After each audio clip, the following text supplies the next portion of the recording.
Hello ladies and gentlemen, and welcome back to another video. Today's video is something brand new to me. It's actually a leash plug, and one end of the pin inside the leash plug has actually come out. So normally if I get a leash plug in, which is actually kind of rare, the leash plug has fallen out or broken, cracked in some way, but this one is just the pin. So it's a pretty easy start for a job like this. We're going to grab a rusty pair of pliers and wiggle and jiggle it until we can get that pin out. So normally with a job like this, I would take the laminate trimmer or the router and I would route the sucker out, but as you can see the tail pad is in the way, so unfortunately we're going to have to pull it out manually, which is also brand new to me. I could just lift the tail pad, but then I'd have to glue it back down and that becomes a whole pain in the ass, so I'm over it. I'm going to pull it out manually. So I'm not going to lie to you, I've never actually pulled an intact leash plug out before. Every leash plug I've ever pulled out before has been damaged, and this one, at least structurally, is fine. So in order to pull it out, I'm actually going to drill 2 holes through the leash plug, and that way I can fit a pair of pliers, the end of my needle nose pliers, into those holes, and then I've got some kind of grip so I can start twisting those pliers and moving them around to loosen up the resin holding this plug in. And once I'd actually loosened the plug up and was able to move it and twist it, it was such a bitch to get out. I just couldn't get it out. The resin surrounding the plug is actually slightly larger than the hole that it was installed in, so it just wasn't going to come out, so I needed to find an alternative method. So hopefully by now you've seen my replacement video for Futures boxes, and in that video I screw a couple of screws into the box, flip the board upside down, grab the screws with pliers and whack the pliers with a hammer until it finally pops out of the board. So drawing a little inspiration from that, that's exactly what I decided to do here. A couple of screws in the leash plug, grab the screws with the pliers, whack the pliers with a hammer, and one eternity later. So here she is in all her glory. Unfortunately, none of the resin stuck to the plug and the resin is still all in that hole, so we need to get rid of all that resin out of the hole before we can move on to the next step. Nothing fancy here, just a flathead screwdriver and digging away at that resin, scraping it all out. If we remove a bit of foam, doesn't matter, we're going to replace it anyway, but just get rid of all that resin. So as you'd expect, jamming that metal screwdriver into that hole to remove all that excess resin damaged the foam and pulled a bunch out, so we're going to replace that foam. I've mixed about 5 mils part A with 5 mils part B, poured about 3 mils in that hole, and we just watch it expand at this point and let it do its thing. Tomorrow.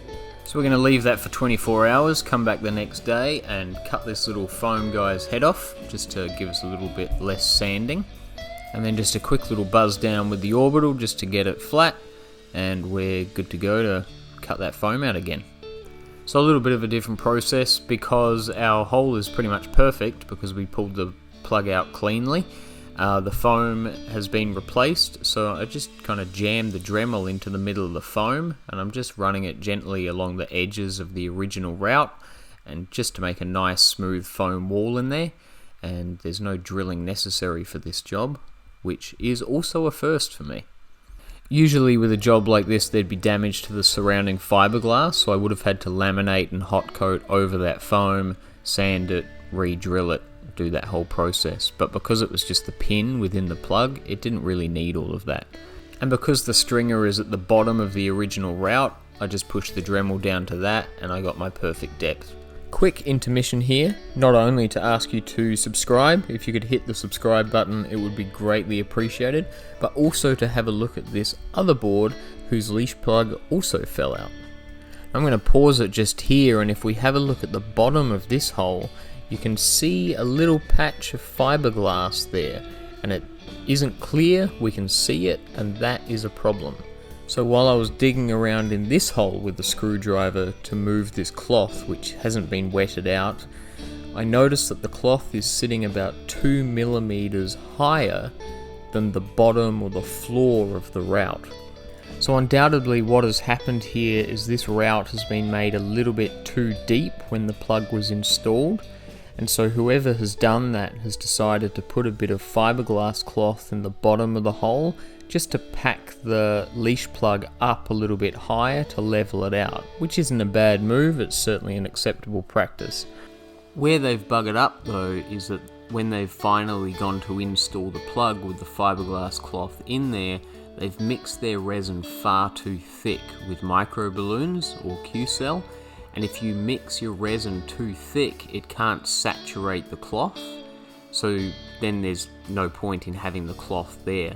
Not only that, but this cloth created a barrier so the resin couldn't actually penetrate it to reach the floor of the route. So the floor of the route was clean, and the resin was just sitting between the plug and the cloth.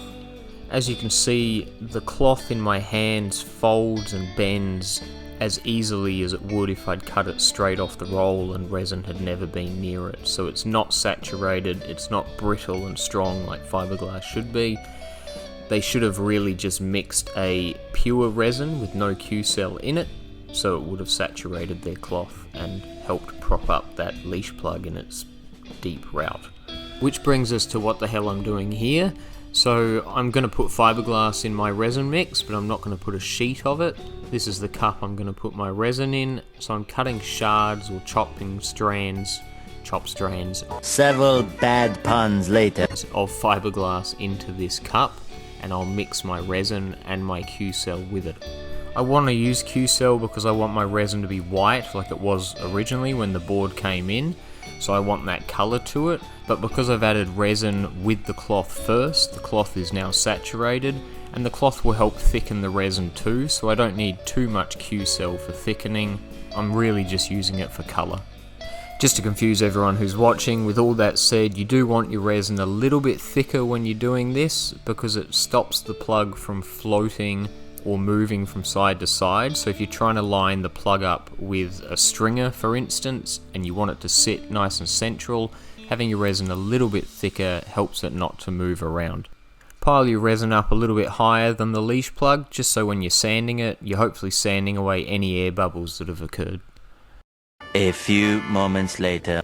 Our resin's all cured, so we're going to start the sand at 240, bring that leash plug down nice and flat with the board, and trying not to sand the fiberglass around the leash plug too much because we don't want to damage that. Give it a blowout with the compressor, and then we're outside to wet sand with some 320, some 400, and maybe I did 600 on this one, I can't remember, but 400's probably fine. And that's it, shy of a little hand polish, she's in the board, she's ready to go, and lives to surf another day. The only thing left to do is to reattach the customer's leash string. When they brought the leash string into me, it looked like this, which we all know is going to destroy the tail of this board. So we're going to try and put it on the board properly. But we can see even looped up with double loops properly, it's still too long, it's still going to touch the tail. So I'll make the customer a new string, and then they won't have to bring the board back to me and pay me money to fix the tail. Damn it, I shouldn't have done that.